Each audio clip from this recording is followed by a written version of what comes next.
I remember wishing on several occasions to have a period of my life where I could escape the rat race of the city, to isolate myself in an atmosphere of peace and quiet so that I could work on myself. I had kind of forgotten about this, but the opportunity for an indefinite house sit came up. It happens to be in the middle of Kansas, a place I never thought I'd spend too long visiting. I'm on a 5-acre property, smack dab in the middle of heavy farm country, and I'm really enjoying it.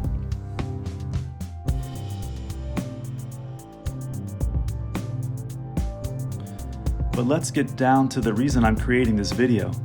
It's to showcase my paintings, specifically my realist paintings, although knowing me, I'll most likely show my abstracts too at some point. I want to kick things off with a painting I recently completed. It's of great significance for several reasons. First, it marks my renewed connection to my realist landscapes. Painting the landscape was one of my first major loves in art. It combined my childhood love for the outdoors with the newer challenges of capturing life and likeness through oil paint.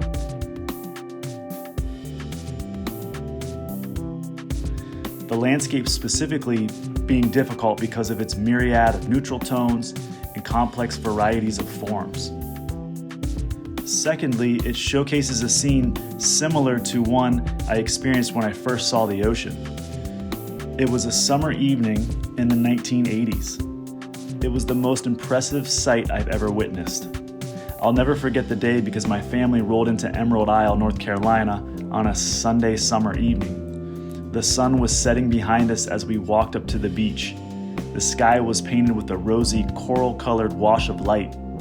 The sand was so soft and was a peculiar shade of gray. I couldn't grasp what I was looking at. The endless water and soft sand stretched for miles in each direction that I looked. I had never seen pictures or even watched movies with ocean scenes in them to have any idea of what it looked like. I remember in the weeks prior to our first beach trip thinking that the ocean was going to be a big pond with a bunch of grass overhanging into the water.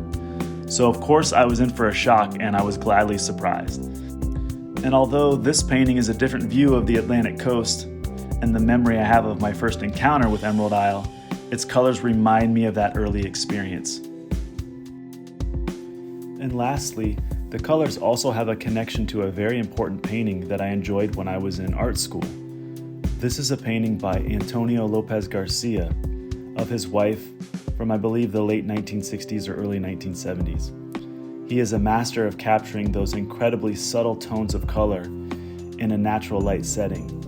The pale muted peaches and steely blue grays in his painting remind me of my Twilight ocean experience.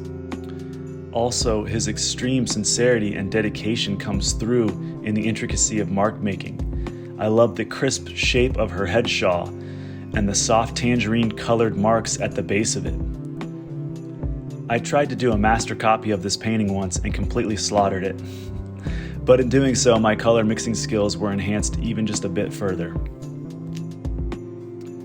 Oh, and one more thing. I asked my Instagram followers for title suggestions. One woman wrote, "It's captivating. It looks like a calm, beautiful scene. I can imagine the sound of the ocean lapping the shore. The colors make it seem cool, like the sun just set and everything cools down. It's peaceful, peaceful paradise. Like all the sunbathers and swimmers left because the sun is gone, but a true beach lover stays for the solitude after the crowd leaves."